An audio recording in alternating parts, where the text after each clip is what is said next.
శుక్లాంబరధరం విష్ణుం శశివర్ణం చతుర్భుజం ప్రసన్నవదనం ధ్యాయేత్ సర్వవిఘ్నోపశాంతయేత్. గురుర్బ్రహ్మా గురుర్విష్ణుః గురుర్దేవో మహేశ్వరః గురుః సాక్షాత్ పరబ్రహ్మ తస్మై శ్రీ గురవై నమః.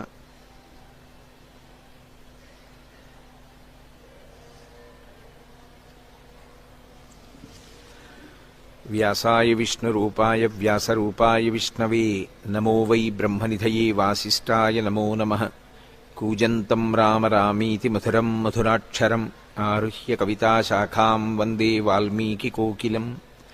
శ్రుతిస్మృతిపురాణానాం ఆలయం కరుణాలయం నమామి భగవత్పాదశంకరం లోకశంకరం. వాగర్ధావివ సంపృక్తౌ వాగర్ధప్రతిపత్తయే జగతః పితరౌ వందే పార్వతీపరమేశ్వరౌ. సూక్తిం సమగ్రయతున స్వయమేవ లక్ష్మీః శ్రీరంగరాజమహిషీమధురైః వైదగ్ధ్యవర్ణగుణగుంభనగౌరవైర్యాం కండూలకర్ణకుహరాः కవయోధయంతి. హైమోర్ధ్వపుండ్రమజహన్మకుటం సునాసం మందస్మితం మకరకుండలచారుగండం బింబాధరం బహుళదీర్ఘకృపాకటాక్షం శ్రీవేంకటేశముఖమాత్మనిసన్నిధత్తాం.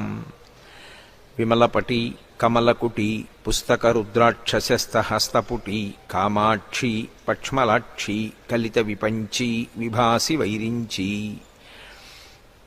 మనోజవం మరుతతుల్యవేగం జితేంద్రియం బుద్ధిమతాం వరిష్టం వాతాత్మజం వానరయూథముఖ్యం శ్రీరామదూతం శిరసా నమామి. ఆపదామపహర్తారం దాతారం సర్వసంపదాం లోకాభిరామం శ్రీరామం భూయో భూయో నమామ్యహం. జయత్యతిబలో రామో లక్ష్మణశ్చ మహాబలః రాజాజైతి సుగ్రీవో రాఘవేణాభిపాలితః. దాసోహం కోసలేంద్రస్య రామస్యాక్లిష్టకర్మణః హనుమాన్ శత్రుసైన్యానాం నిహంతా మారుతాత్మజః. నరావణసహస్రం మే యుద్ధే ప్రతిఫలం భవేత్ శిలాభిస్తు ప్రహరతః పాదపైశ్చ సహస్రశః. అర్దయిత్వా పురీం లంకాం అభివద్య చ మైథిలీం సమృద్ధార్థో గమిష్యామి విశతాం సర్వరక్షసాం. ధర్మాత్మా సత్యసంధశ్చ రామో దశరథిర్యది పౌరుషీ చ ప్రతిద్వంద్వశరైనం జహిరావిణం. హరి ఓం. పరమేశ్వర స్వరూపం. నేను ఇవాళ చెప్పబోయేటటువంటి విషయం బయట ఉన్న గంగ ఎటువంటిదో ఇవాళ నేను చెప్పబోతున్న విషయం కూడా అంత పరమ పవిత్రమైనది. దీన్ని కేవలం విన్నంత మాత్రం చేత ఇందులో చెప్పబడేటటువంటి నామములు, ఇందులో చెప్పబడేటటువంటి శ్లోకములు, వీటిని కేవలం వింటే చాలు, అంత శక్తివంతములు కాక వీటిని ప్రతిరోజు ఇంటి దగ్గర చదువుకోగలిగినటువంటి సమర్థత ఉంటే ఇంకా దాని శక్తి అపారం. చూడండి, భగవంతుడు భక్తికి లొంగిపోతాడు. కేవలము ఆయన యందు భక్తితో ఈశ్వరుడు ఉన్నాడు, ఆయన మనకి రక్షకుడు అన్న నమ్మకంతో ఉన్నటువంటి వ్యక్తి సర్వకాలముల యందు ఈశ్వరుడి చేత రక్షింపబడతాడు. ఇక్కడ మీరు ఒక విషయాన్ని గమనించవలసి ఉంటుంది. సాధారణంగా ఏం చెప్తామంటే భక్తి కలిగిన వాడు ఈశ్వరుడి చేత రక్షింపబడతాడు అంటే ఇప్పుడు ప్రయోజనం ఎవరిది? నేను భక్తిగా ఉన్నాను అనుకోండి, నా భక్తి వలన నేను ఈశ్వరుని చేత రక్షింపబడతాను. ఇప్పుడు ఎవరికి ప్రయోజనం కలుగుతోంది భక్తిగా ఉండడం వల్ల? అదేమిటంటే అంత ఆలోచన ఎందుకండి దానికి? ఎవరికి కలుగుతుంది? ఎవరు భక్తిగా ఉంటే తప్పు అది. ఎవరు భక్తిగా ఉంటే కలిగితే నేను ఈ ప్రశ్న మిమ్మల్ని అయినా అంత తేలిక ప్రశ్న ఎందుకు వేస్తానండి? ఎవరు భక్తిగా ఉంటే వాళ్ళకి రక్షణ కలగడం కాదు, దాన్ని శాస్త్రం అంటుంది అనుషంగిక ప్రయోజనము అంటుంది. అంటే గొడుగు పట్టుకుని వెళ్తున్నవాడు ఎండగా ఉందని విడుతుండగా వాన కురిసినా రక్షింపబడినట్టు. ఆవు గుళ్ళోకి వెడితే ఆవుని పట్టుకుందామని వెళ్ళినవాడు ఆవు గుడి చుట్టూ పరిగెడితే ఆవు కోసమని గుడి చుట్టూ పరిగిన వాడికి ప్రదక్షిణ పుణ్యం పడ్డట్టు. అది అనుషంగిక ప్రయోజనం. ప్రధాన ప్రయోజనం ఏమిటి భక్తి వల్ల? ఈశ్వరుడు ఉన్నాడు అని నమ్మకం కలగడం కదండి. పరమభక్తులైనటువంటి వారు ఈశ్వరుడి వల్ల రక్షణ పొందుతారు. ఇప్పుడు మీకు ఎలా ఈశ్వరుడు ఉన్నాడన్న భక్తి కలుగుతుంది? ఈశ్వరుడు ఉన్నాడు అన్నటువంటి విషయం తేటతెల్లం కావాలంటే భక్తుల యొక్క భక్తియే సాధనము. అందుకే భగవంతుడు అన్నాడు, ఒక చిత్రమైన మాట అన్నాడు, నేను వాని కొరకు రక్షింపవలయవాడు అన్నాడు ఆయన. నేను ఉన్నానని గుర్తు ఏమిటో తెలుసా? ఎవరు భక్తిగా ఉన్నాడో వాణ్ణి నేను రక్షించాలి. వాడే రక్షణ పొందకపోతే కొన్ని వేల మందిలో నమ్మకం పోతుంది. ఏమంటే ఆయనకే రక్షణ లేదు కదా, ఇంకా మనకేం రక్షణ అని. అయితే మీరు ఒక్క విషయం జాగ్రత్తగా తీసుకోవాలి. రక్షణ అంటే అది ఒక స్థాయికి వెళ్ళిన తర్వాత జ్ఞానం అయిపోతుంది. ఇప్పుడు ఈ జ్ఞానము స్థాయిలోకి భక్తుడు వెళ్ళిపోయిన తర్వాత మీకు ఆయన అందడిహ. ఇప్పుడు ఆయన ఎలాంటి స్థితిలో ఉంటాడంటే, కష్టం వస్తుంది, చాలా కష్టం ఆయనకు వస్తే ఆయన కష్టానికి సాక్షి, సుఖానికి సాక్షి. ఇప్పుడు ఆయనకి కష్టమేం లేదు కాబట్టి ఇప్పుడు భగవంతుడు ఆ కష్టం తీయవలసిన అవసరం ఏం లేదు. ఇది కష్టం అని అనుకుంటున్న భక్తుడికి కష్టం తీస్తాడు. కష్టం ఎక్కడుంది, సుఖం ఎక్కడుంది? రెండూ లేవు, ఉన్నది ఈశ్వరుడు ఒక్కడే. లోపల ఉన్న ఆత్మకి కష్టము లేదు సుఖము లేదన్న స్థాయికి వెళ్ళిపోయిన వాడికి ఇంకా ఈశ్వరుడి రక్షణ, కష్టం తీయడం సుఖం తీయడం అనే ఉండదు. తాను సాక్షిగా ఉంటాడు. ఇది చాలా గొప్ప స్థితి, ఇది చేరవలసిన స్థితి. ఈ స్థితిని చేరిన వాణ్ణి జ్ఞాని అని పిలుస్తుంది. ఆప్తకాముడు అని ఒక మాట బాగా గుర్తుపెట్టుకోండి. సనాతన ధర్మమునందు ఆప్తకాముడు అని ఒక మాట మాట్లాడతారు. వారు ఆప్తకాములండి అంటారు. వారు ఆప్తకాములండి అంటే కోరిక తీరిన వారు అని అనకూడదు. ఆప్తకాముడు అంటే అందరిలా జీవితాన్ని మొదలుపెట్టి చిట్ట చివరికి వెళ్ళేసరికి సుఖదుఖముల రెండింటికి సాక్షిగా ఉంటూ దేని గురించి బెంగలేకుండా తాను ఆత్మవస్తువుగా నిలబడిపోయిన వాడెవరున్నాడో వాడు ఆప్తకాముడు, మహాజ్ఞాని. ఒక భగవాన్ రమణులు, ఒక రామకృష్ణ పరమహంస, అటువంటి వారు ఆ కోవలోకి వస్తారు. ఒక చంద్రశేఖర బ్రహ్మాచార్య, అటువంటి మహాపురుషులు. ఇప్పుడు ఈ భక్తి చిత్ర విచిత్రమైన విషయాల్ని తీసుకొస్తుంది సృష్టిలో. మనం ఊహించడానికి కూడా అలవి ఉండదు. ఇలా ఉంటుందా అండి అని మనం ముక్కును వేలేసుకోవలసి ఉంటుంది. ఏదో ముక్కును వేలేసుకునేవన్నీ ఇలాంటివి ఈ లోపల జరుగుతున్నాయో ఏమిటో అసలు ఆశ్చర్యం.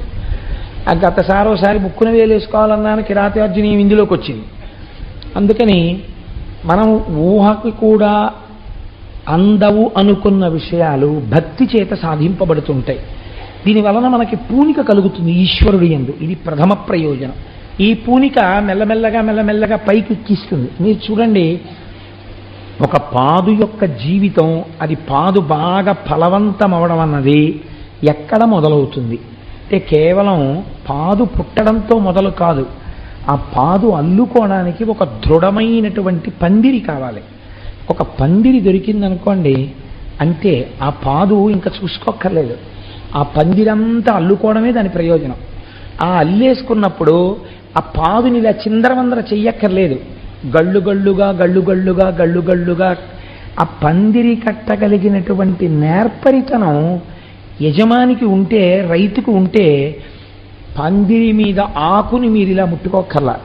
పందిరి పైన పాకుతుంది, కాయలు చక్క కిందకి వేలాడుతుంటాయి.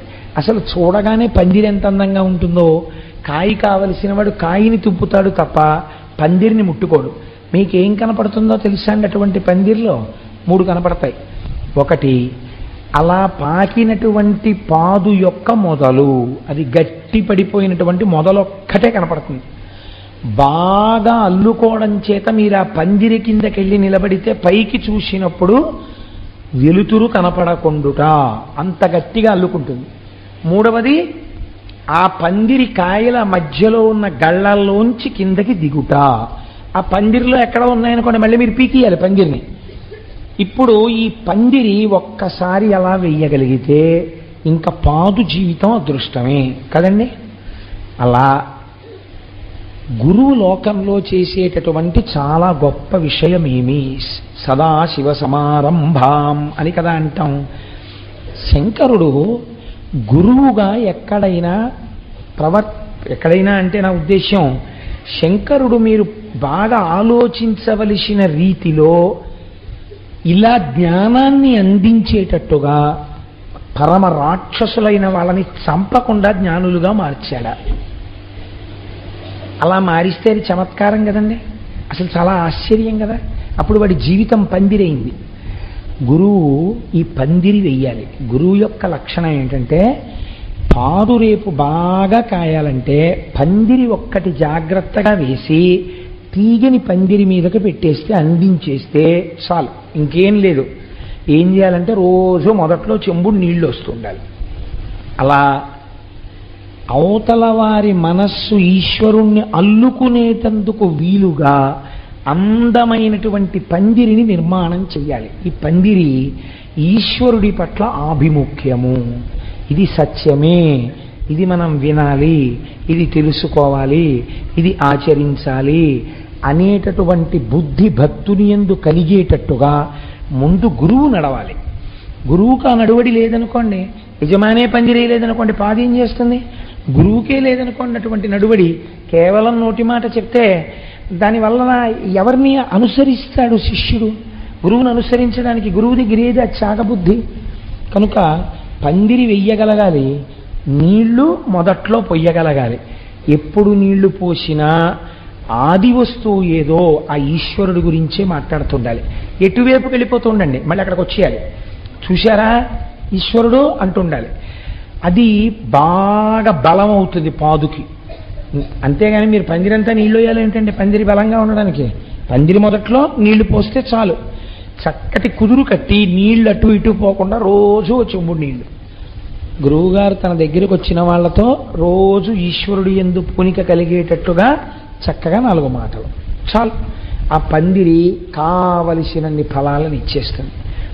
ఈశ్వరుడు అంత గమ్మత్తుగా ప్రవర్తిస్తాడు. సదాశివ సమారంభాం అండంలో రహస్యం. మీరు ఇప్పుడు అవధరించండి. పూర్వకాలంలో భృగువు అనబడేటటువంటి మహర్షి, కవి అని నామాంతరం ఆయనకి. ఆ భృగువుకి ఒక కుమారుడు, ఆయనకి భార్గవుడు అని పేరు. ఇలా కూడా పూర్వకాలంలో ఉండేది, వాళ్ళందరూ భార్గవులే. ఇంకా ఆయన ఆ కుమారుడి పేరు భార్గవుడు. ఆయన తల్లి పేరు ఉషన. చాలా చిత్రంగా ఉంటాయండి. ఆవిడ పేరు ఉషన. భార్య పేరు ఊర్జస్వతి. పౌరాణికంగా ఉండేటటువంటి పేర్లని మీరు తీసుకుని వాటి వెనకాతల ఉండే రహస్యం ఏమిటో, ఆ పేరు ఎందుకు పెట్టారో, ఆవిడ అలా ఎందుకు ప్రవర్తించిందో మీరు విచారణ చేస్తే అబ్బాయి ఎంత మంచి పేరులో అనిపిస్తుంది మీకు. ఈ ఊర్జస్వతి ప్రియవ్రతుని యొక్క కుమార్తె. ఈ ప్రియవ్రతుడెవరు? ఉత్తానపాదుని యొక్క సోదరుడు. మీకు ఇప్పుడు ఉత్తానపాదుడు అనేటప్పటికీ ఎవరు గుర్తు రావాలి? ధ్రువుడు జ్ఞాపకం రావాలి. అంటే ఏదో జరగబోతోంది. అంటే వంశంలో ముందు ఎక్కడికి వెళుతోంది? ఇతపూర్వం ఆకాశంలో ఒక గ్రహాలన్నీ తిరగడానికి ఆలవాలమైనటువంటి స్తంభముగా ఎవరు నిలబడ్డారో అటువంటి వాడు పుట్టిన వంశంలోని పిల్ల ఇక్కడికి వచ్చింది. ఇప్పుడు ఆవిడ కడుపున పుట్టాడు. ఇది సంస్కార బలాలంటే. ఒక్కొక్క మహాపురుషుడి యొక్క కుమార్తె, ఒక్కొక్క వంశంలోంచి వచ్చిన పిల్ల సుక్షేత్రమవుతుంది. ఆమె ఒక మహాపురుషుడికి జననమివ్వడానికి కావలసినటువంటి తేజస్సుతో కూడిన క్షేత్రం అయి ఉంటుంది. కనుక కోడల్ని ఇంటికి తెచ్చుకోవడంలో మర్యాద ఎందుకు చూసుకోవాలి, జాగ్రత్త ఎక్కడ చూడాలంటే ఇక్కడే చూడవలసి ఉంటుంది. ఇన్ని ఆలోచిస్తే అలాంటి కోడల గురించి వెతుకుతూ కూర్చుంటే పిల్లాడికి వయసు అయిపోదు కదా అని కూడా అనుమానంగా ఉంటుంటుంది నాకు ఒక్కొక్కసారి.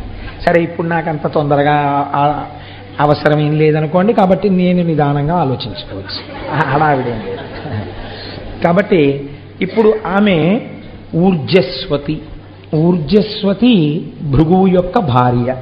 ఈ ఊర్జస్వతి భృగువుల యొక్క కుమారుడు భార్గవుడు. ఈయనకి మళ్ళీ 4 కుమారులు కలిగారు ఆ భార్గవునకు. వాళ్ళ పేర్లు చండు మొదట ఆయన పేరు, అమర్కుడు రెండో ఆయన పేరు, త్వాష్ట్రుడు ఒక ఆయన పేరు. ఈ మొదటి 2 పేర్లు విన్నప్పుడు మీకు ఏం గుర్తొస్తుంది?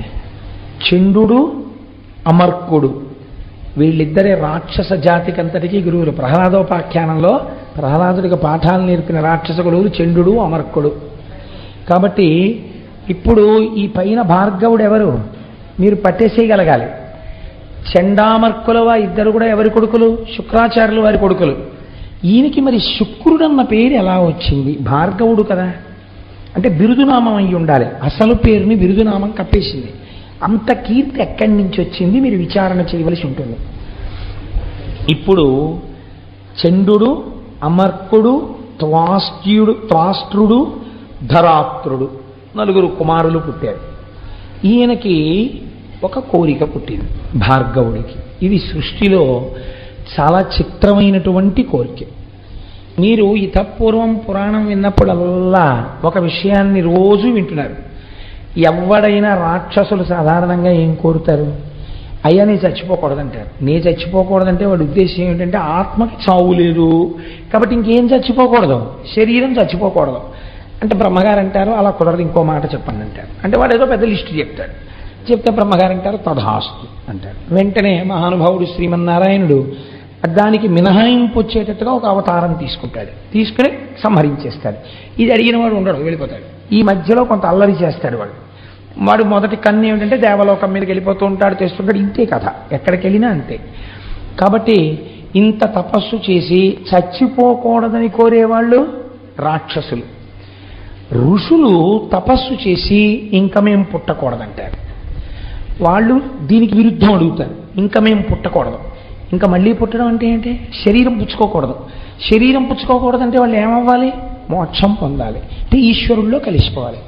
వాళ్ళంటారు మాకు మళ్ళీ పుట్టుకొద్దంటారు. వీళ్ళంటారు మేము సావకూడదంటారు. సావకూడదని అడిగిన వాళ్ళు చచ్చిపోతుంటారు, పుట్టకూడదని అడిగిన వాళ్ళు పుట్టకుండా అయిపోతూ ఉంటారు కదండి. నాకు చావు పుట్టుకలతో భయం లేదన్నవాడు కూడా చావు పుట్టుకకి అతీతంగానే వెళ్ళిపోతాడు. అది విచిత్రం. శంకరాచార్య వారు అలాగే అడిగారు. అయితే అది ఇంకా పెద్ద స్థాయి. అలా అడగడం అసలు నిజంగా మీరు ఆ స్థాయిల గురించి వింటుంటే ఇంకా గమ్మత్తుగా ఉంటుంది. కాబట్టి ఇప్పుడు ఈయన ఈ రెండు కోవలకి చెందడి భార్గవుడు. ఈయనన్నాడు అసలు చావన్నదొకటి లోకంలో ఉంది కదా, శరీరాలు చచ్చిపోతుంటాయి కదా, ఈ చచ్చిపోయిన శరీరాన్ని వెంటనే బతికించేసే శక్తి నాకు వస్తే అనుకున్నాడు. ఇది ఎంత చిత్రమైన కోరికండి.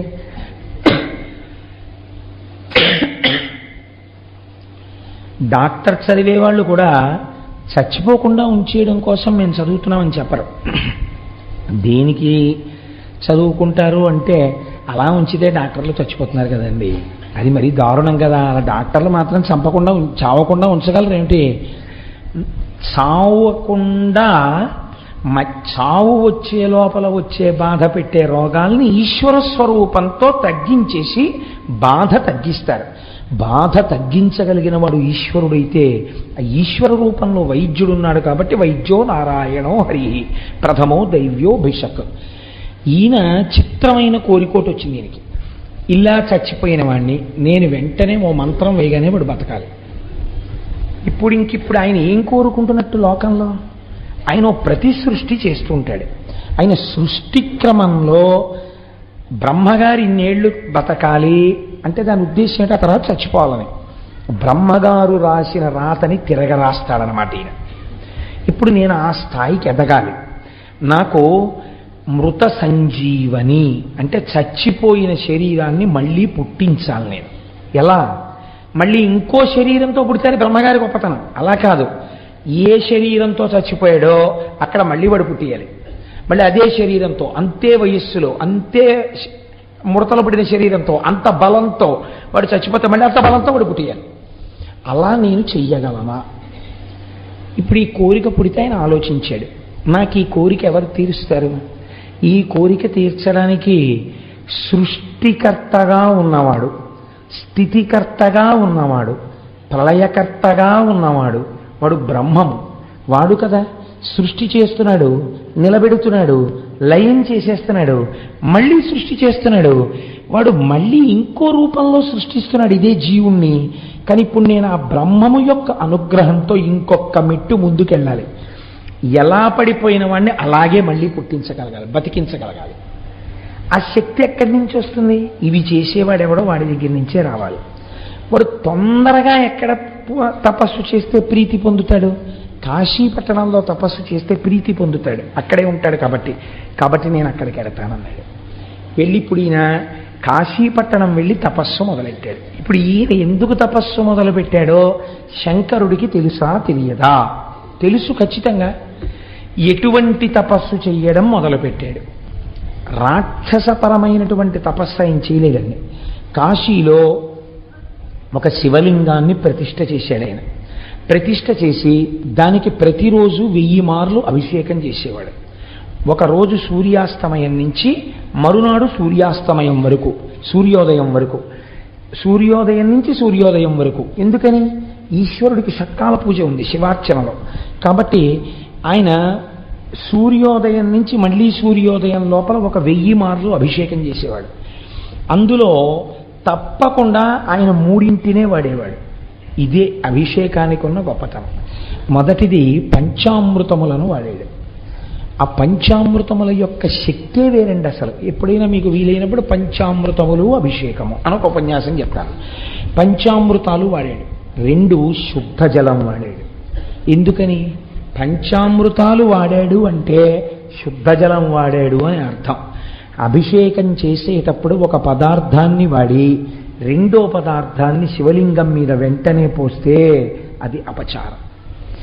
ఒక పదార్థాన్ని పోస్తే మళ్ళీ శుద్ధ జలం పోయాలి, పోసి రెండో పదార్థం పోయాలి. పాలు పోసేసి పెరుగు పోసేసి తేనె పోసేసి అలా అభిషేకం చేయకూడదు. పాలు పోస్తే నీళ్లు పోయాలి. అందుకే శుద్ధ జలంతో ఒక పాత్ర పక్కన పెట్టుకోవాలి, ఒక పెద్ద బిందె, దాని దగ్గర ఒక చెంబు పెట్టుకుని పాలు పోసి నీళ్లు పోయాలి. అందుకే కదా నిన్న పొద్దున్న అభిషేకం చేసేటప్పుడు ప్రతి పదార్థానికి మళ్ళీ శుద్ధ జలంతో చేశాను. కాబట్టి అలా మార్చి చేస్తారు. కాబట్టి ఇప్పుడు పంచామృతములతో అభిషేకం అంటే మధ్యలో తప్పకుండా ఏది వాడబడింది? శుద్ధ జలం వాడబడింది. దానితో పాటు ఈశ్వరుడు చాలా తొందరగా ప్రీతిపాత్రుడై 10 మందిని బతికించేటట్టుగా, అంటే కడుపున పుట్టినటువంటి వాళ్ళు ఇబ్బంది లేకుండా సంతోషంగా ఆయురారోగ్యాలతో ఉండాలంటే గంధోదకంతో అభిషేకం చేయాలి. అందుకని గంధోదకాన్ని వాడాడు. ఎందుకు వాడాలి? 10 మంది చచ్చిపోయిన వాళ్ళని మళ్ళీ బతికించాలనుకుంటున్నాడు. అప్పుడు వాళ్ళందరూ తనకి బిడ్డల పట్ల మళ్ళీ పుట్టిన వాళ్ళు, ఇప్పుడు ఇంత శక్తి కావాలి కాబట్టి గంధోదకం వాడాడు. ఎంత గమ్మత్తో చూడండి, ఇంత శాస్త్రీయమైన అభిషేకం చేశాడు. దీనికి ఆయనకి ఇంకొక వేరే వ్యాపకం లేదు. ఏమిటో తెలుసా అండి? ఈ 1000. మీరు ఇందులో ఒక పెద్ద రహస్యాన్ని కనిపెట్టండి. ఇలా చేసేటప్పుడు భార్గవుడు పరమశివుణ్ణి అభిషేకానంతరం అర్చన చెయ్యాలి. మళ్ళీ లఘువుగానైనా సరే పొడిగా తుడిచేసి వస్త్రం కట్టి అభిషేకం చెయ్యాలి, అర్చన చెయ్యాలి. ఈ అర్చన చేసేటప్పుడు ఆయన కొన్ని పువ్వులు వాడాడు.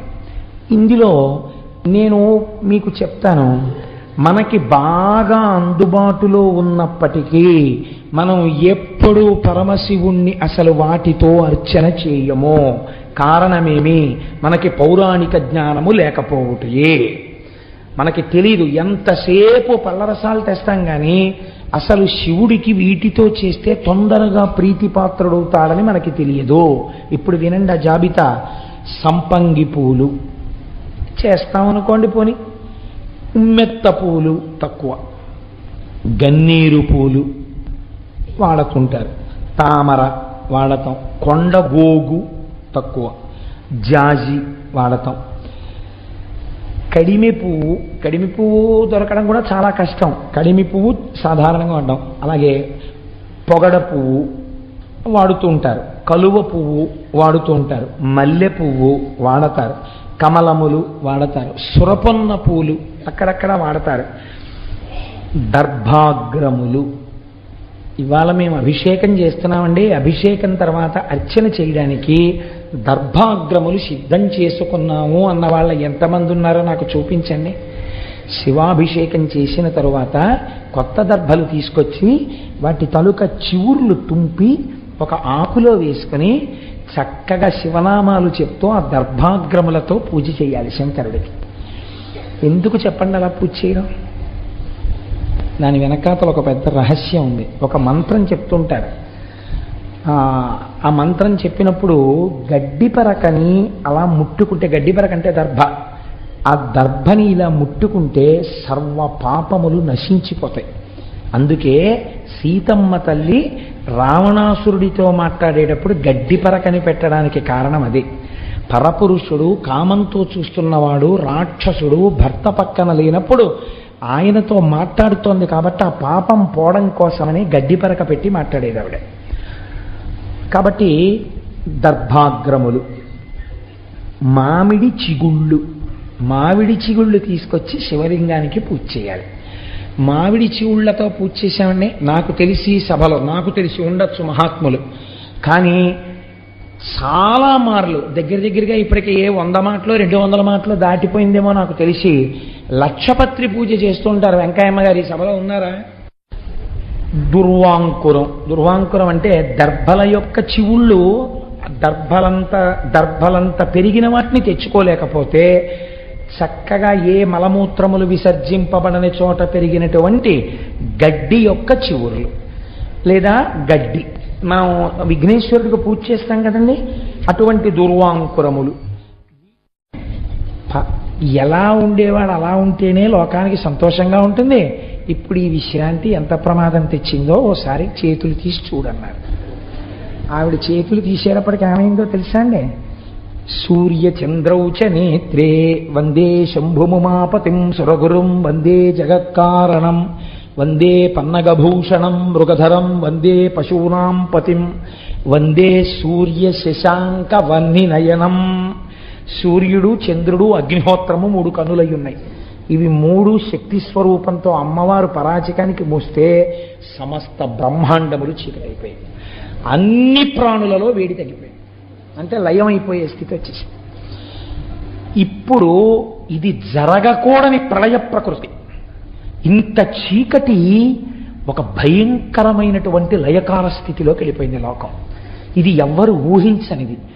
ఈ కొట్టుమిట్టాడిపోతున్న స్థితిలో సమస్త బ్రహ్మాండములు చీకటిని పొంది అమ్మవారిలా చేతులు తీయగానే మళ్ళీ వెంటనే ప్రకాశించాయి.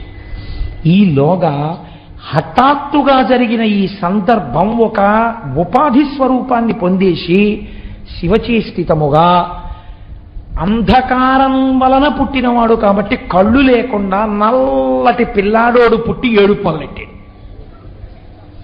ఏడుపు మొదలుపెట్టి వాడు పర్వత సదృశ్యుడై అలా పెరిగిపోయి ఆకాశం అంత అయిపోయి కనపడ్డ వాటిని తీసి నోట్లో పడేసుకుంటాడు.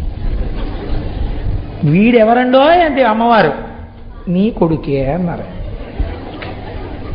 అయ్య బాబోయ్, వీడు నా కొడుకేమిటండి అంది. నువ్వు కళ్ళు ముయ్యడం వల్ల పుట్టాడు కనుక వాడు నీకు నాకు కొడుకే. మనం ఎవరం? జగత పితరౌ వందే పార్వతీ పరమేశ్వరవు. ఇప్పుడు వాడిని చంపేయడమో ఏదో చేయడానికి వీల్లేదు. ఏం చేయాలి? కాపాడాలి. కాబట్టి వాడిని పిలిచి, ఒరే నువ్వు అలా తినీకు మనుషుల్ని, వాళ్ళని అడవిలో తిరుగుతుండు అని అరణ్యానికి పంపించేశారు. ఈలోగా హిరణ్యకశిపులు మీకు తెలుసున్న వాళ్ళే. భగవంతుడు నేను ఎంచుకోకుండానే ఆయన వరుసక్రమాన్ని నిర్ణయించేశాడు. దీని తరువాత నువ్వు ఇది చెప్తే శ్రోతలకి తేలిగ్గా అర్థమైపోతుందని. మీరు భాగవతంలో హిరణ్యకశిపుల గురించి విన్నారు. హిరణ్యాక్షుడికి కొడుకులు లేకుండానే హిరణ్యకశిపుడికి కొడుకులు కలిగారు. వీడికి బాధ కలిగి కొడుకులు పుట్టట్లేదని శంకరుడు గురించి తపస్సు చేశాడు. శంకరుడు ప్రత్యక్షం అయ్యాడు. ఏం కావాలని అడిగాడు. వాడబ్బో చాలా ధర్మం చెప్పాడు. ఇప్పుడు ఎన్నున్నా ఓ కొడుకు ఉండాలి కదండి, ఆ కొడుకు లేకపోతే సంతానం లేకపోతే తృప్తి ఉండదు కదా, నాకు ఓ కొడుకుని ఇప్పించండి అన్నాడు. నీకు సరిపోయే కొడుకోడు పుట్టి పెరుగుతున్నాడు రోయ్, వాడు నా కొడుకే అనుకోవచ్చు, కాబట్టి నువ్వు వాడిని తీసుకెళ్ళి పెంచుకో. దత్తత ఇచ్చేశాడు. వాడు వీడిని తీసుకెళ్ళి పెంచుకున్నాడు. శివుడి కొడుకు కదని. ఎవరు వాడు? అంధకుడు, అంధకాసురుడు అయ్యాడు. వాడెందుకు సంతోషించాడు? ఋషులకి ఇస్తే వాళ్ళు తీసుకెళ్ళరు. ఇలాంటి వాడికి ఇస్తే అలాంటి వాడు బాగా కావాలి. అబ్బా భలే ఉన్నాడు రా, అంత ఎత్తు పెరిగిపోతాడు, అన్నీ తినేస్తాడు, ఇలాంటి కొడుకే ఉండాలి నాకని వాడు తీసుకెళ్ళాడు, పెంచుతున్నాడు. కానీ ఈలోగా తండ్రి అనుకోకుండా చచ్చిపోయాడు. అనుకోలేదు, ఆదివరాహమూర్తి వచ్చి వాడిని చంపవతల పడేశారు హిరణ్యాక్షం. పాపం వీడికి కళ్ళు లేవు, అంధుడు వీడు, అంధకాసురుడు. వాడి పేరే అంధకాసురుడు. 2 కళ్ళు లేవు, ఏమీ కనపడదు వాడికి, తినేస్తాడంతే వాడు తడుముకుని. కాబట్టి నీకు రాజ్యం ఇవ్వడానికి కుదరదు అన్నారు దాయాదులు. మాకు కన్ను లేదనే కదా మీరు రాజ్యం ఇవ్వనంటున్నారు, నేను చతుర్ముఖ బ్రహ్మగారి గురించి తపస్సు చేసి కన్ను తెచ్చుకుంటానన్నాడు వాడు. అని వాడు వెళ్ళి తపస్సు మొదలెట్టాడు. తపస్సు మొదలెడితే తపస్సే చతుర్ముఖ బ్రహ్మగారు ప్రత్యక్షం అయ్యారు. ఏం కావాలరా నాయనా నీకని అడిగారు. అడిగితే వాడెంత చిత్రమైన వాడో చూడండి, నాకు 2 కావాలన్నాడు. ఏమిటి 2 అన్నారు ఆయన. నాకు కళ్ళు లేవు రాజ్యం ఇవ్వనంటున్నారు, నాకు కన్ను ఈ లోకాన్ని చూడ్డానికి అన్నాడు. ఇస్తున్నాను అన్నాడు. రెండోది ఏమిటి అన్నాడు. నాకు పుట్టుకతోనే గొప్ప బలం ఉంది, లోకాన్ని పీడించగలిగిన బలం. ఆ బలంతో నేను లోకాలన్నింటినీ గెలవాలి ఈ కంటితో చూస్తూ. కానీ ఈ శరీరం చచ్చిపోకూడదు ఇంకా అంటే బ్రహ్మగారు అన్నారు, ఇది ఒకటి కుదరదు, నా జ్యూరిస్డిక్షన్లో లేదు, నీ ముందు ఇంత ఇలా చాలామంది అడిగారు, ఇంకో మాట చెప్పు, పోనీ నువ్వే చెప్పు ఎవరి చేతిలో చచ్చిపోతావు అన్నాడు. అంటే వాడు కాసేపు ఆలోచించి వాడు అన్నాడు, అయితే నేను అడుగుతాను, బాగా వినండి. ఉత్తమ జాతి, మధ్యమ జాతి, కనిష్ట జాతి స్త్రీల యందు ఉండేటటువంటి లక్షణములు అన్నీ కూడా ఏ తల్లి నుండి ప్రసరిస్తున్నాయో, ఏ తల్లి భూతకాలమునందు, భవిష్యత్ కాలమునందు, వర్తమాన కాలమునందు, ఈ కాలములకు ముందు కాలములకు వెనక కూడా ఉంటుందో, ఏ తల్లి మహాసౌందర్యరాశి అయినప్పటికీ మనస్సు చేత వాచికముగా కాయికముగా అనుభవించాలన్న ఆలోచన రావడమే పాపహేతువో, ఏ తల్లిని లోకమంతా జగదంబ అని పిలుస్తుందో ఆ తల్లిని పొందాలన్న కోరిక నాకు పుట్టినప్పుడు నేను చచ్చిపోవాలన్నాడు వాడు. అంటే వాడి అసలు అలాంటి కోరికే కోరకూడదు కదండి. అదేం వెర్రి కోరిక. కొన్ని తప్పు మాటలు మాట్లాడుతుంటారు తెలిసో తెలియకో. మీరు చూడండి, లోకంలో ఒక పొరపాటు మాట ఒకటి ఉంటుంది. ఏంటంటే, నీకు ఎలాంటి భార్య కావాలి అని అడిగారు అనుకోండి, మా అమ్మలాంటి భార్య కావాలంటారు. నేను విన్నాను కొంతమంది దగ్గర. ఇది అంధక ప్రవృత్తి. అసలు అలా ఉపమానాలు వేయకూడదు. మా అమ్మగారు లాంటి పెళ్ళం కావాలంటే నాకు అనకూడదు. నువ్వు పొగుడుతున్నాను అనుకుంటున్నావు, అసలు ఆ భావన రాకూడదు. భార్య యందు భావన వేరు, నేను సభాముఖంగా చెప్పక్కర్లేదు. తల్లి యందు భావన వేరు. రెండిటిని పోల్చకూడదు, తల్లిని భార్యని.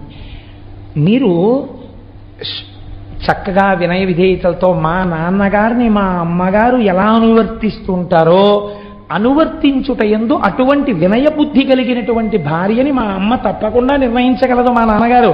అందుచేత మా అమ్మా నాన్నగారులు నిర్ణయించిన పిల్ల నాకు భార్య అవ్వాలనాలి. అంటే మా అమ్మలాంటి భార్య రావాలనకూడదు. ఉపమానమునందు దోషం ఉంటుంది. ఇప్పుడు వాడు తెలిసో తెలియకో ఈ మాట అన్నాడు. ఇప్పుడు వాడికి ఎవరు తల్లి? అమ్మవారే తల్లి వాడికి. శంకరుడు చెప్పేశాడు కదా. ఇప్పుడు అంటే వాడు ఏం కోరుకున్నాడు? తన తల్లి యందు తనకు మోహం పుట్టాలని కోరుకున్నాడు. తథాస్తు అన్నాడు బ్రహ్మగారు. ఇప్పుడు ఏమవుతుంది? అదే జరుగుతుంది. ఒకనొకనాడు వీడి భటులు వెళ్ళారు. మందరగిరి పర్వత గుహలో కూర్చుని శంకరుడు తపస్సు చేసుకుంటున్నాడు. పార్వతీదేవి ఉపచారాలు చేస్తుంది. ఆవిడ్ని చూశారు, ఆయన్ని చూశారు. ఈ తపస్సు చేసుకునేవాడికి ఇంత అందమైన భార్య ఎందుకు, మనకు అంధకాసురుడికి అయితే బాగుంటుందని వాడికి చెప్పారు. వాడు కబురు చేశాడు, నీ భార్యను నాకు ఇచ్చి నువ్వు తపస్సు చేసుకోవడానికి వెళ్ళిపో, లేకపోతే చంపేస్తానన్నాడు. శివుడు అన్నాడు, నేను నిన్ను చంపేస్తాను తప్ప నీ చేతిలో నేను చచ్చిపోలేను. ఇలా కనపడుతున్నానని అలా అనుకుంటున్నావేమో, నేను యుద్ధానికి వస్తే చాలా తేడాగా ఉంటుంది. కాబట్టి అబ్బాయి నువ్వు ఇటువంటి మాటలు మాట్లాడరాదు. వాడికి ఇది అర్థం కాలేదు. అర్థం కాకపోతే శంకరుడప్పుడు తపస్సులో ఉన్నాడు. ఆయనకి తెలుసు వీడి యందు ఈ లక్షణము బాగా గట్టిపడాలి. గట్టి పడితే వీడు చచ్చిపోతాడు. కాబట్టి ఇప్పుడు ఆయన అన్నారు, ఏమిటి అల్లరంతాను నీ కోసం వాళ్ళు వస్తూ ఉండడం ఏమిటి, వాళ్ళేమో నిన్ను భారీగా పొందాలనుకోవడం ఏమిటి, నన్ను అడుగుతూ ఉండడం ఏమిటి, నేను ఇక్కడ కూర్చోవాలంటే తపస్సు పాడైపోతుంది, నేను ఇంకో చోటుకి వెళ్ళిపోయి 1000 ఏళ్ళు తపస్సు చేసుకుంటాను, నీ పాటలేవో నువ్వు పడనని వెళ్ళిపోయాడు. అంటే భార్యను వదిలేశాడని మీరు అనుకుంటున్నారా? కాదు. ఆయనకి తెలుసు వాడి పాపం పండడానికి తను మధ్యలో ఉండకుండా చూపు వాడు చూసి వాడు చచ్చిపోవాలి. కాబట్టి ఇప్పుడు ఆ అంధకాసురుడు అమ్మవారి కోసం అని చెప్పి యుద్ధం మొదలెట్టాడు. దేవతలందరూ అమ్మవారి పక్షం, రాక్షసులందరూ వాళ్ళ పక్షం. ఇది మీరు చాలా జాగ్రత్తగా వినండి సుమా. యుద్ధం జరిగింది. 1000 ఏళ్ళు అయిపోయింది యుద్ధంలో. అయిపోతే శంకరుడు తిరిగి వచ్చాడు.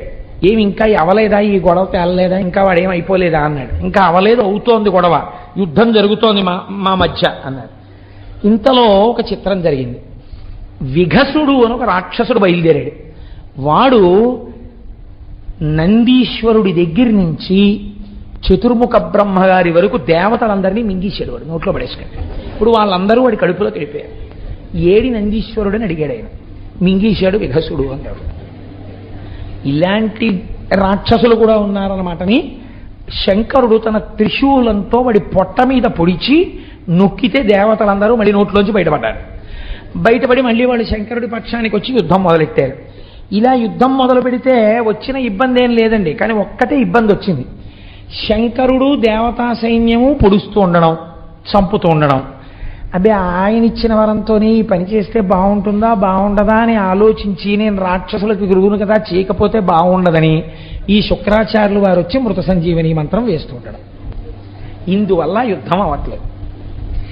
ఎంతమందిని చంపినా మళ్ళీ తెల్లవారేటప్పటికి అటెండెన్స్ రిజిస్టర్లో అన్ని పేర్లు ఉంటున్నాయి, మళ్ళీ వచ్చేస్తున్నారు యుద్ధానికి. ఒరే వీళ్ళందరినీ నేను చంపేశాం కదరా మళ్ళీ వచ్చేస్తున్నారు ఏమిట్రా అంటే, దర్శనం చేసుకున్న వాళ్ళే మళ్ళీ దర్శనానికి వచ్చేస్తున్నారేమోనయ్యా, ఇంతమంది ఉన్నారు ఏమిటన్నారు మన స్వామి గారు. అలా ఇదేమిటి ఇలా వచ్చేస్తున్నారు, విషయం ఏమిటన్నాడు తెలియనట్టు శంకరుడు. అంటే కింకరుడు అన్నాడు ఆయన దగ్గర ఉన్నవాడు, శుక్రాచార్యుల వారికి మీరు ఉపదేశం చేసేసారు కదా మహానుభావ, ఆయన మళ్ళీ బతికించేస్తున్నాడు. ఎక్కడున్నాడు శుక్రుడు అన్నాడు. అదిగో అక్కడ పర్ణశాల వేసుకుని శరీరాలను అక్కడికి పట్టుకెడతారు, మంత్రం చెప్తుంటాడు, వాళ్ళు లేచి వచ్చేస్తుంటారు. ఇదే ప్రక్రియ. అందుకని ఇలా వెళ్ళి ప్రసాదం పుచ్చుకొచ్చేసినట్టు ఈ భౌతికాయాలు తీసుకుని అక్కడికి ఎడతారు. ఆయన ఇలా అంటారు, మళ్ళీ లేచి వెళ్ళిపోతుంటారు, పరిగెడుతుంటారు, వాళ్ళు యుద్ధానికి వచ్చేస్తుంటారు. అందులో వాళ్ళకి భయం లేదు అసలు చావని. అందుకని వాళ్ళు దరదరా వచ్చేస్తుంటారు, యుద్ధం చేస్తుంటారు, చచ్చిపోతుంటారు, శరీరాలు పట్టుకెళ్తుంటారు, మళ్ళీ తీసుకొస్తుంటారు. ఇదే పెద్ద ఆట కింద ఉంది వాళ్ళకి. ఈశ్వర మీరు ఇచ్చిన విద్య, ఓహో నేనిచ్చిన విద్య శుక్రాచార్యుడు నాకే ఇబ్బంది కల్పిస్తున్నాడు అన్నమాట. శుక్రుణ్ణి పట్టి ఇక్కడికి తెండాను. దేవతలు వెళ్ళి శుక్రుణ్ణి పట్టి తీసుకొచ్చారు. శంకరుడు ఇప్పుడు శుక్రాచార్యుల వారు బయట ఉంటే ప్రమాదం, మృత సంజీవని వేసేస్తున్నాడు అందరికీ. ఎక్కడ దాచాలని చూసి ఎక్కడ దాచినా రాక్షసులు వెతికి తెచ్చుకుంటారు. అలా చేత్తో పట్టుకుని తీసుకుని నోట్లో పడేసుకుని గుడుక్కుని మింగేశాడు. ఇప్పుడు శుక్రాచార్యుల వారు శంకరుడి కడుపులోకి వెళ్ళిపోయి గర్భవాసం చేస్తున్నాడు. ఇది విచిత్రం. చిత్రం ఏమిటో ఎక్కడండి ఇది? నీ వరం నీకు బరువు అవుతుంది ఒకనాడు, కాబట్టి నువ్వు నా గర్భవాసం చేయవలసి ఉంటుంది. ఇప్పుడు ఆ కడుపులోకి వెళ్ళాడు. కడుపులోకి వెళ్ళి శుక్రాచార్యుల వారు తిరుగుతున్నాడు శివుడి కడుపులో. చూస్తుంటే బయట ఏమున్నాయో అన్నీ అక్కడే కనపడుతున్నాయి. అన్నీ కనపడుతున్నాయి కానీ తను ముట్టుకోవడానికి ఉపదేశాలు చేయడానికి వీలేం కుదరదు అక్కడ. అన్నీ శివుడిలో ఉన్నాయని ఏ స్తోత్రం చేశానో అది నేను చూస్తున్నాను అని పొంగిపోయాడు శుక్రాచార్యుల వారు. పొంగిపోయాడు కానీ బయట రాక్షసులు ఏమవుతున్నారు, ఒక్కొక్కడు చచ్చిపోతున్నాడు. ఆ చచ్చిపోవడాన్ని శివుడు కడుపులో చూస్తున్నాడు. ఆఖరికి అందరూ చచ్చిపోయారు. చనిపోయిన తర్వాత అంధకాసురుడు మిగిలాడు. ఇప్పుడు శంకరుడు ఏం చేశాడంటే వాడి త్రిశూలం పెట్టి గుచ్చాడు. ఇలాగా ఎండిపోయిన ఆకులు ఇలా గుచ్చి తీస్తుంటారు చూడండి, అలా కింద పడిపోయిన వాడికి త్రిశూలం గుచ్చాడు. చంపలేదు, చంపకుండా ఆ త్రిశూలాన్ని ఇలా పైకెత్తాడు. ఇప్పుడు వాడు ఆ త్రిశూలం మీద పడుకున్నాడు. పడుకుని ఇలా శంకరుడు త్రిశూలం పట్టు కూర్చున్నాడు. కూర్చుంటే పైనుంచి చేతులు చాపి ఆయన జటాజూటాన్ని పీకుతున్నాడు. అలా కొన్నాళ్ళు యుద్ధం జరిగింది. యుద్ధం కాదు, శంకరుడేం దానికి ప్రతీకారం చేయలేదు. అలా వాడు శంకరుడి జటాజూటం వంక కొన్నాళ్ళు అలా చూస్తూ ఉన్నాడు. చూస్తూ ఉండిపోయిన తర్వాత ఒక ఆశ్చర్యకరమైనటువంటి విషయము ద్యోతకమైంది. ఈ కంటితో ఉన్న కంటితో ఇన్నాళ్ల నుంచి దేన్ని చూసి ఇవన్నీ అనుభవైక వేద్యములు అనుకుంటున్నాడో, త్రిశూలమునకు గుచ్చుకుని ఉండిపోయిన తరువాత వాడికి వీళ్ళు నా తల్లిదండ్రులు, లోకమునకే తల్లిదండ్రులు, నేను ఎంత పాపపు కోరిక కోరాను, నా పాపం ఎలా నిష్కృతవుతుందని అప్పుడు వాడు శంకరుడు యొక్క 108 నామములు చెప్పాడు. 108 నామములు చెప్పిన తర్వాత శంకరుడు త్రిశూలాన్ని కిందకి దింపి ఇలా అన్నాడు. వాడు ఊడి కింద పడ్డాడు. కింద పడి వాడు కన్నీరు వరదలై కారుతుండగా పార్వతీ పరమేశ్వరుల పాదాల మీద పడ్డాడు. అయ్యా, ఈ కంటితో చూస్తున్నది సత్యం అనుకోవడం తప్పైపోయింది. అందుకని ఒక తప్పు కోరిక కోరాను. ఈ త్రిశూలం మీద పడుకున్నాక నాకు అసలు విషయం అర్థమైంది. నా తప్పు మన్నించి నన్ను కరుణించమని అడిగాడు. నిన్ను ప్రమథగణాలలో ఒక గణాధిపతిగా తీసుకుంటున్నానని శంకరుడు గణాధిపతిగా తీసుకున్నాడు. అంధకాసురుడు శంకరుడికి కింకరుడైపోయి భక్తితో బతికేశాడు. ఆ 108 నామాలు పరమశక్తివంతం. దీని వెనకాతల ఉండే రహస్యం ఏమిటో మీకు నేను చెప్తాను కొద్దిసేపట్లో, మీరు కంగారు పడకండి. కనీసం నేను ఆ 108 నామములు మీకు చెప్పకపోతే నేను కించిత్తు దోషం చేసిన వాడిని అవుతానేమో అని నాకు అనిపించి నేను ఆ 108 నామాలు మీకు చూపించడం కోసం అని చెప్పి తీసుకొచ్చాను. మీరు ఒక్కసారి విందురు కానీ, నేను తింగరవాడిని ఇందులో పెట్టాను, అక్కడ పెట్టాను.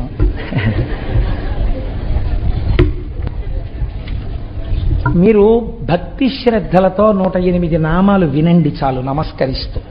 అలా చెప్తే ఏమైందో నేను తర్వాత చెప్తాను. అందుకే కొన్ని కోట్ల కోట్ల కోట్ల జన్మల తర్వాత తప్ప ఇవి వినరు అంది శాస్త్రం, ఇవి చదవరు. ఈ నామాలండి ఇంట్లో కూర్చొని చదువుకుంటే చాలు, అంత శక్తివంతాలు. ఎందుకని? త్రిశూలం మీద పడుకుని చెప్పాడు ఆయన ఈ 108 నామాలు. అవి మహాదేవుడు, విరూపాక్షుడు, చంద్రశేఖరుడు, అమృతుడు, శాశ్వతుడు, స్థాణువు, నీలకంఠుడు, పినాకి, వృషభాక్షుడు, అంటే వృషభము మీద కూర్చుని ఉండేవాడు కాబట్టి వృషభాక్షుడు, మహాజ్ఞేయుడు, పురుషుడు, సర్వకామదుడు, కామారి, కామదహనుడు, కామరూపుడు, కపర్ది, విరూపుడు, గిరిశుడు, భీముడు, సృక్కి, రక్తవస్త్రుడు, యోగి, కామదహనుడు, త్రిపురఘ్నుడు, కపాలి, గూఢవ్రతుడు, గుప్తమంత్రుడు, గంభీరుడు, భావగోచరుడు, అణిమాది గుణాధారుడు, త్రైలోక్యైశ్వర్యదాయకుడు, వీరుడు, వీరహనుడు, ఘోరుడు, విరూపుడు, మాంసలుడు, పటువు, మహామాంసాదుడు, ఉన్మత్తుడు, భైరవుడు, మహేశ్వరుడు, త్రైలోక్యద్రావణుడు, బుద్ధుడు,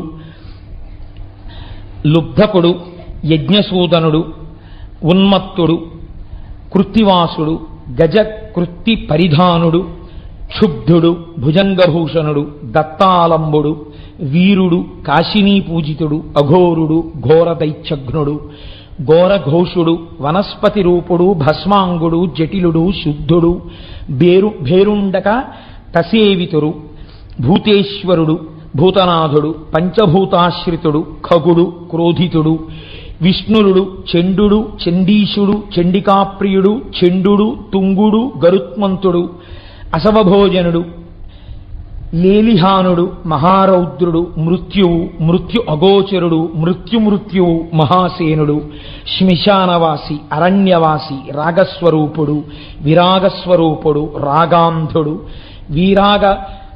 వీతరాగ శతార్చితుడు, సత్వగుణుడు, రజోగుణుడు, తమోగుణుడు, అధర్ముడు, వాసవానుజుడు, సత్యుడు, అసత్యుడు, సద్రూపుడు, అసద్రూపుడు, అహేతుకుడు, అర్ధనారీశ్వరుడు, భానువు, భానుకోటి శతప్రభుడు, యజ్ఞస్వరూపుడు, యజ్ఞపతి, రుద్రుడు, ఈశానుడు, వరదుడు, నిత్యుడు, శివుడు.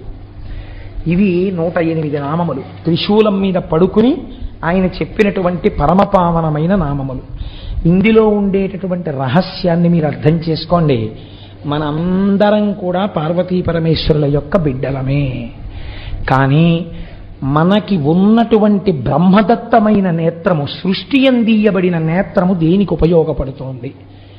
నన్ను మీరు క్షమిస్తే కామక్రోధములను అనుభవించడానికి, నామరూపాత్మకంగా లోకంలో మీకు బాగా ఇష్టమనిపించినది కామం తెచ్చి ఇంట్లో పెట్టడానికి, దాన్ని అనుభవించడానికి. అది అనుభవైక వేద్యము కాలేదు అనుకున్నా, వేరొకడికి దక్కుతోందన్నా క్రోధం వచ్చి వ్యగ్రతతో ప్రవర్తించడానికి. పేపర్లు తీస్తే అవే కదండి తెల్లారితే. కాబట్టి ఇటువంటి కామక్రోధములకు ఆ కన్ను పనికొస్తోంది. దాని వలన మీరు ఉపయోగమును పొందలేకపోతున్నారు. ఈ కన్ను త్రిగుణములలో తిప్పుతోంది. అందుచేత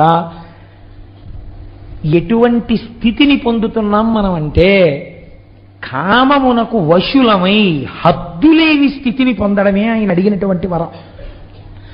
కాబట్టి ఇప్పుడు దీని వలన ఏది వస్తుంది? మృత్యు వస్తుంది, మళ్ళీ పుట్టుకొస్తుంది. పుట్టుక మృత్యువు లేని స్థితి రాదు. కానీ ఈ కన్ను ఈశ్వరుణ్ణి చూడ్డానికి ఎప్పుడు పనికొచ్చింది? త్రిశూలం మీద పడుకుంటే పనికొచ్చింది. త్రిశూలం అనగా ఏమి అంటే సత్వ రజస్తమోగుణాతీతమైన స్థితి. సత్వం అంటే కొంతసేపు సంతోషంగా ఉండడం, రజోగుణం అంటే పరిగెడుతూ ఉండడం, ఏదో సంపాదించాలి, ఏదో తీసుకొచ్చేయాలి, ఆ వస్తువు తీసుకొచ్చేయాలి, కోరికతో ఉండడం. తమోగుణం అంటే కోపంగా ఉండడం, పడుకుంటూ ఉండడం, నిద్రపోతూ ఉండడం, అలసత్వం, బుద్ధిజాడ్యం, ఇవన్నీ తమోగుణం. మనం ఈ మూడింట్లోనే తిరుగుతాం. కాసేపు సంతోషంగా ఉన్నట్టుంటాం, టికెట్లు ఇస్తున్నారు, కౌంటర్ తీశారనేటప్పటికీ ఎగబడిపోతాం, ఓ లైన్లో కూడా నిల్చాం.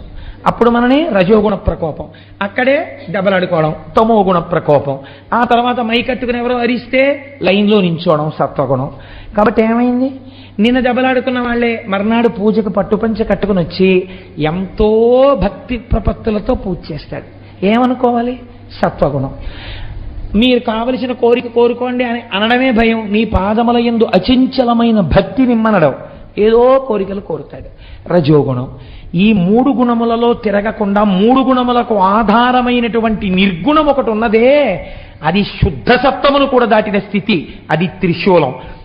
శంకరానుగ్రహంగా త్రిశూలం మీకు తగలాలి. ఈశ్వరుడు అనుగ్రహించాడు, తగిలించాడు, తగిలించి పైన పెట్టాడు, దృష్టికోణం మారిపోయింది. ఆ కంటితోనే చూస్తున్నాడు, కానీ ఇప్పుడు ఎలా కనపడ్డారు, తల్లిదండ్రులుగా కనపడ్డారు. వాళ్ళని చేరడాన్ని కోరుకున్నాడు, అంతే. ఇప్పుడు ప్రమథగణాలలో కింకరుడు అయిపోయాడు. ఇప్పుడు మరి శుక్రాచార్యుల వారి పరిస్థితి ఏమిటి, ఆయన లోపల కూర్చున్నారు గర్భంలో, యుద్ధం అయిపోయింది, చూస్తున్నారు అన్ని చక్కగా లైవ్ టెలికాస్ట్ టీవీలో చూసినట్టు చూస్తున్నారు. ఓర్నాయనో నేను ఎవరి కోసం అందరినీ బతికించానో ఆ అంధకాసురుడు శివుడి ప్రమథగణాల్లోకి వెళ్ళిపోయాడు. ఇప్పుడు యుద్ధం లేదేం లేదు, బయటంతా ప్రశాంతం. ప్రారంభమైనప్పుడు ఎంత వానో, ఉపన్యాసం అయిపోయేటప్పటికి అంత తగ్గిపోయినట్టు, కథా ప్రారంభంలో ఎంత అల్లరో కథ చివరికి అంత ప్రశాంతం అయిపోయింది. నేను మాత్రం కడుపులో ఉండిపోయాను. ఎలా? ఇప్పుడు ఆయనకి ఇబ్బంది పట్టుకొచ్చింది. ఇబ్బంది పుట్టుకుంటే ఆయన ఒక చిత్రమైనటువంటి పని చేశాడు. ఇప్పుడు శివగర్భమునందు వాసము చేసి శివగర్భములో తిరిగి తిరిగి ఆ కడుపులోంచి బయటికి రావాలనుకున్నాడు. బయటికి రావాలని ఆయన ఒక గొప్ప స్తోత్రం చేశారండి శుక్రాచార్యుల వారు.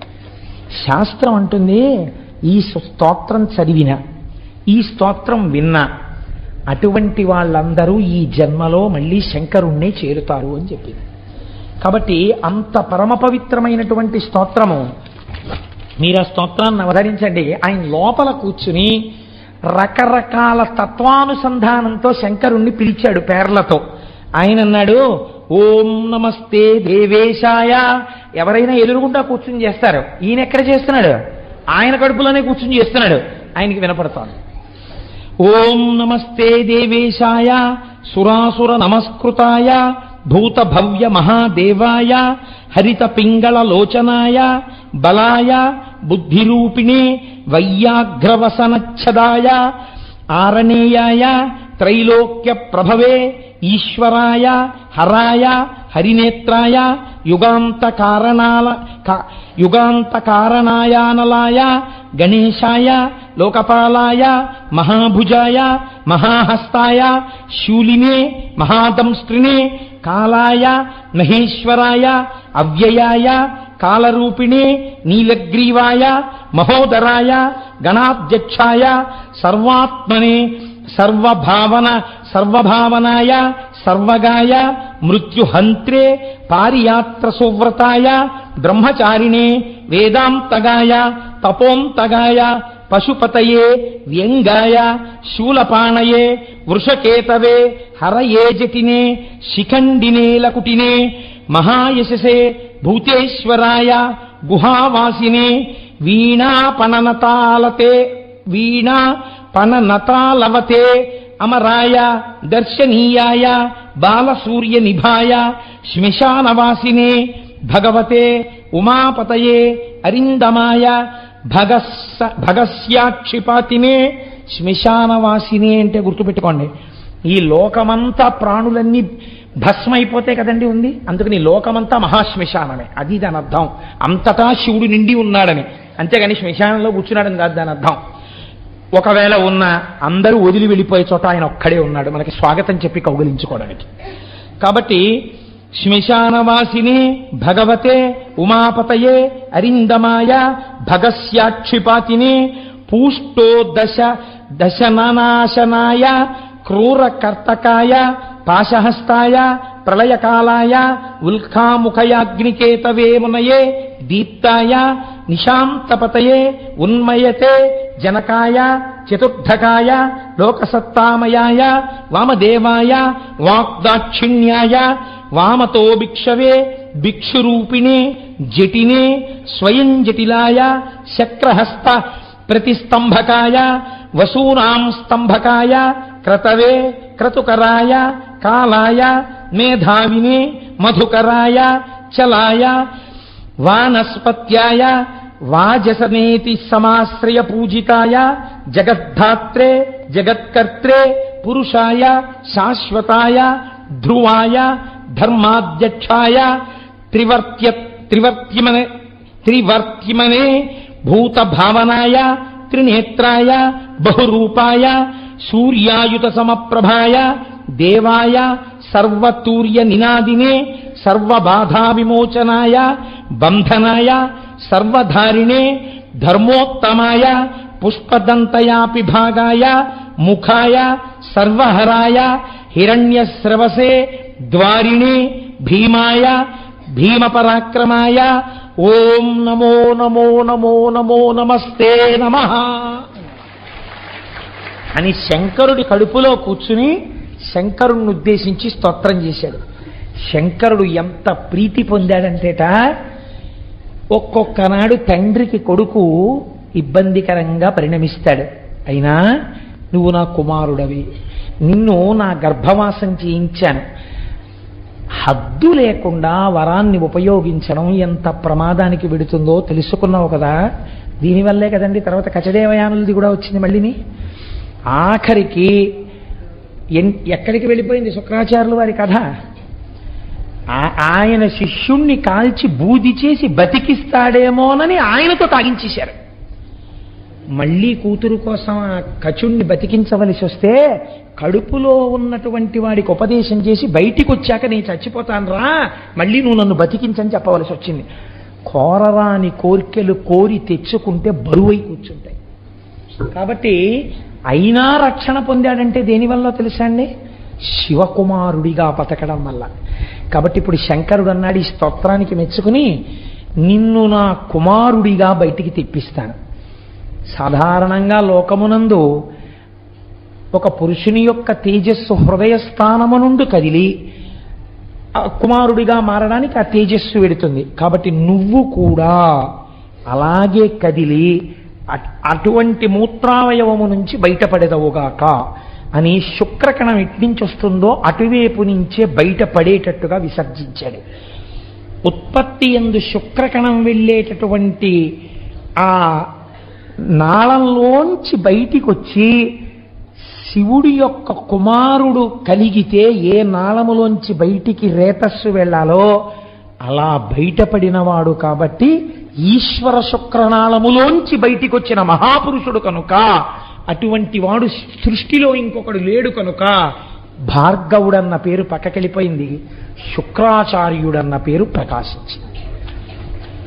అప్పుడు మహానుభావుడు అంత స్థితిని శుక్రాచార్యుల వారు పొందారు. పొంది ఈ లోకమునంతటినీ ప్రకాశింపచేసి అంధకాసుర వృత్తాంతం ద్వారా మనందరికీ కూడా మన దృష్టికోణమునందు రావలసినటువంటి మార్పు, మనం కోరరాని కోరికలు కూడా కోరినా ఈశ్వరుడు భక్తికి లొంగుతాడు. కానీ అవి కొన్నిసార్లు ఇబ్బందుల వైపుకి తీసుకెడతాయి. కాబట్టి అన్నిటికన్నా గొప్ప కోరిక ఒక్కటే, ఈశ్వర నీ పాదముల యందు నిశ్చలమైన భక్తిని నాకు కృప చెయ్యి. హాయిగానండి చిన్నతనంలో తండ్రి గారి వేలు పట్టుకుని అమ్మ చెయ్యి పట్టుకుని యాత్రలకి వెళ్ళినటువంటి రోజుల అందం మీరు పెద్దవారు అయిపోయిన తర్వాత ఇంకుందనుకుంటున్నారా? లేదు. మీ కాటేజీకి మీరు పరిగెత్తాలి, మీరు రైలు దిగాలి, మీ పెట్లు మీరు చూసుకోవాలి, ఎవరి మీదో విసుక్కోవాలి. మీరు రైల్లో ఆడుకుంటుంటే ఏ డోర్ దగ్గరికి వెళ్ళిపోతారోనని నాన్నగారు వెనకాలే వచ్చి పట్టుకుని తీసుకెళ్లి కూర్చోపెట్టి ఒళ్ళో కూర్చోబెట్టుకుని అమ్మ కూర్చోబెట్టుకుని ఆ కావలసింది మళ్ళీ పిల్లాడ ఆరోగ్యం పాడవుతుందని వేడి పాలు కొని ఆ పాలు పట్టించి బిస్కెట్లు పెట్టి హోటల్లో ఏడుస్తూ కూర్చున్న వాడికి అన్నం పెట్టి వాడికి తలనీలాలు ఒళ్ళో కూర్చోబెట్టుకుని బుర్ర పట్టుకుని జాగ్రత్త అంటూ తలనీలాలు ఇప్పించి హాయిగా మీరు ఆడుకుంటుంటే అమ్మా నాన్న మిమ్మల్ని కాపాడుకుంటుంటే మీకు బాధ ఏముందండి? వెనక అన్నిటికీ వాళ్ళు ఉన్నారు. మీకు ఇంత జ్వరం వస్తే మొక్కడానికి వాళ్ళు ఉన్నారు, పూజలు చేయడానికి వాళ్ళు ఉన్నారు. వాళ్ళుండగా మీకు భద్రత, రక్షించే వాళ్ళు వెనకాలుంటే మీకు భద్రత. మీ అంతటా మిమ్మల్ని మీరు రక్షించుకోవడానికి మీరు కోరికలు కోరుకుని ఆ కోరికలు మిమ్మల్ని రక్షిస్తాయి అనుకోవడం భద్రత. కాబట్టి అడగవలసింది ఒక్కటే, ఈశ్వర నీ పాదములయందు నిశ్చలమైన భక్తిని కృపచేయి. నా మనస్సు కదిలిపోయి వేరొక దానికోసం వెంపర్లాడకుండా నా మనస్సు ఎప్పుడు నీకోసం వెంపర్లాడేటట్టు నన్ను అనుగ్రహించు. ఇప్పుడు బాధ్యత ఎవరి మీద పడుతుంది? భగవంతుడి మీద పడుతుంది. మీ మనస్సు కదిలిపోకుండా తన పాదాలు అందించాలి. కాబట్టి మిమ్మల్ని ఆయన రక్షించుకుంటాడు.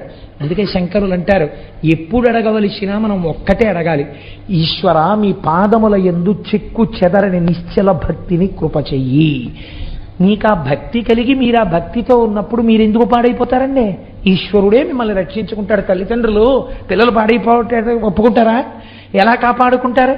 అలా మిమ్మల్ని భగవంతుడే కాపాడుకుంటాడు. ఇంత గొప్ప విషయాన్ని మనకి ఆవిష్కరించి అంతటి అంధకాసురుడు చిట్ట చివరికి ఏ స్థితిని పొందాడో, శుక్రాచార్యుల వారు ఎంత గొప్ప స్థితిని పొందారో, ఎంత భక్తితో నిలబడ్డారో మీరు చూడండి. ఆయన కోరుకున్న వరం ఒక్కటే ఆయన ఇబ్బంది పెట్టిందేమో లోకంలో, కానీ ప్రపంచంలో పరమేశ్వరుడు తనంత తాను ఇచ్చినటువంటి వరాలు మిగిలినవి. ఏది?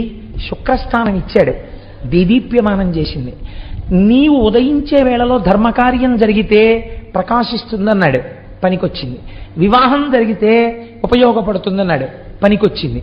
నువ్వు నా గర్భవాసం చేయవలసి ఉంటుందన్నాడు, పనికొచ్చింది.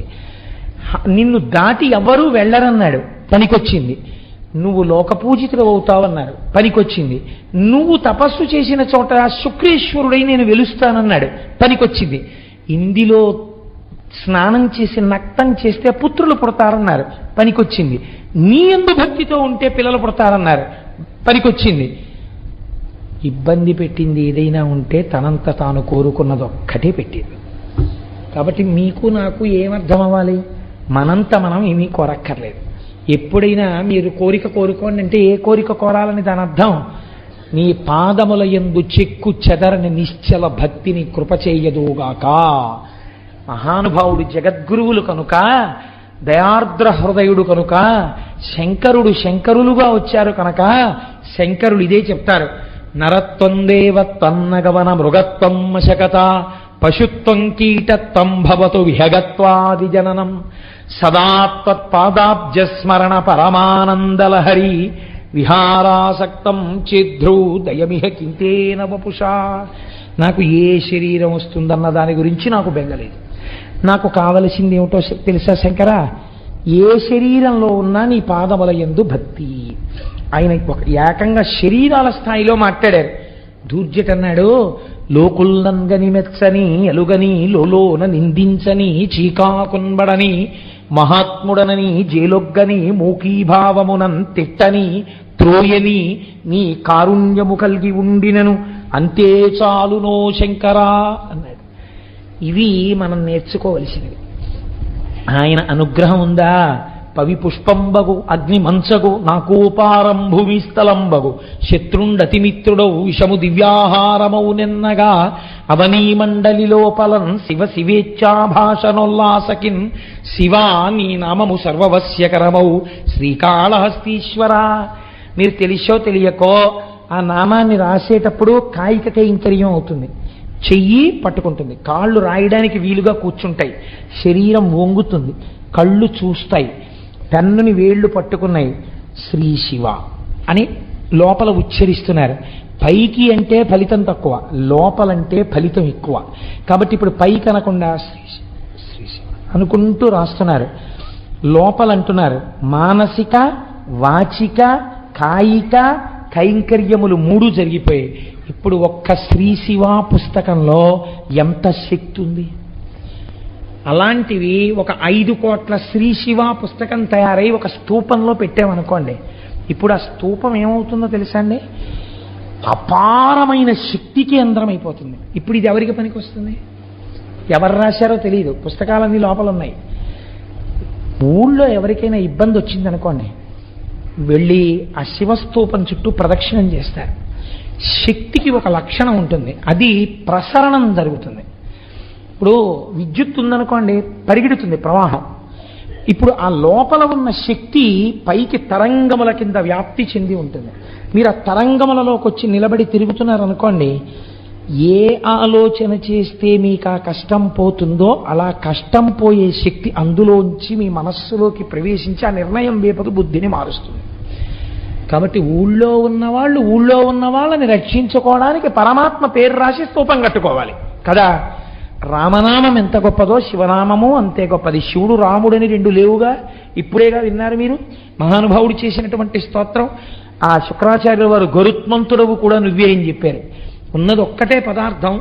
ఈనాడు మనకి నామం రాసే అవకాశం వచ్చింది, రాశాం. ఈశ్వరుడు అటువంటి ప్రచోదనం ఇచ్చాడు. మళ్ళీ ఎప్పుడైనా మనకు అవకాశం వస్తే రామకోటి కూడా రాసి రామనామాలకు స్తూపం కడదాం.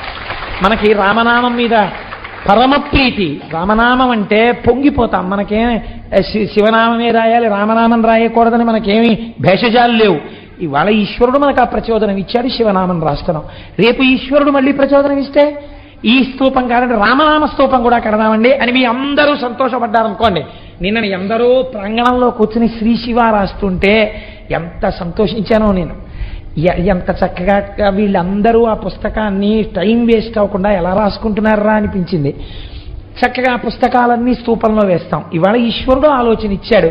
ఏమో ఒకనాటికి ఈ దేవాలయ ప్రాంగణం ఎక్కడెక్కడ కోరికలు తీరని వాళ్ళు కాకినాడ వెళ్ళి అయ్యప్ప స్వామి గుడి ప్రాంగణంలో రామకోటి స్తూపం, శివకోటి స్తూపం, కృష్ణకోటి స్తూపం, అంబాకోటి స్తూపం అన్ని స్తూపాలు ఉన్న ఏకైక దేవాలయం కాకినాడ అయ్యప్ప గుడి.